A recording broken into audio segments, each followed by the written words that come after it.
মায়েরা যেমন হয়।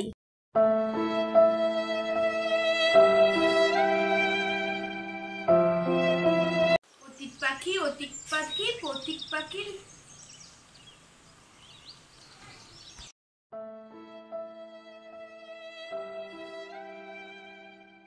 তোমার খুব কষ্ট হচ্ছে না মা?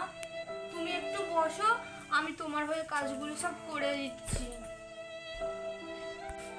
না রে মা, কিসের আবার কষ্ট? তুই যেই বললি এতে আমার সমস্ত কষ্ট দূর হয়ে গেল রে মা।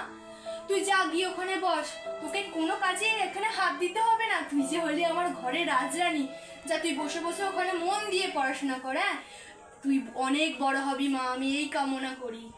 যা গিয়ে বস। আর শাশুড়ি যেমন হয়। বলছি বৌমা, নতুন নতুন বিয়ে হয়েছে বলে যেন ভেবো না ঘরের দরজা বন্ধ করে এরকম ঘাপটি মেরে বসে থাকবে।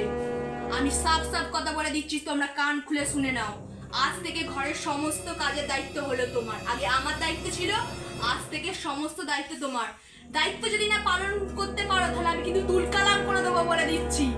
আজ থেকে সমস্ত দায়িত্ব তোমার, তুমি মেনটেন করবে, বুঝলে তো? যেন সমের মতো দাঁড়িয়ে থেকো না। যাও এখান থেকে, আর আমার জন্য চাটা করে আনো। ঠিক আছে মা। কি হলো, এখনো যাওনি? সমের মতো দাঁড়িয়ে আছো যে? যাও, তোমায় বললাম না চাটা করে আনতে? আসলে মা, আমি তো রান্না করতে পারি না।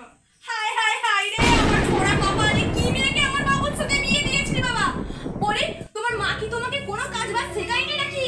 ঘরে কি করতে রেখে দিয়েছিল? শুধু মোমের পুতুল করে রেখে দিয়েছিল নাকি? শুনে নাও বৌমা, আমি কান খুলে একটা কথা বলে দিচ্ছি।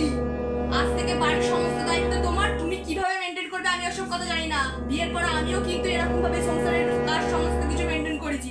আজ থেকে সমস্ত দায়িত্ব তোমার। জন্যই বলে শাশুড়ি কোনোদিনও মা হতে পারে না। যদি ভালো লাগে সাবস্ক্রাইব করে পাশে থেকো।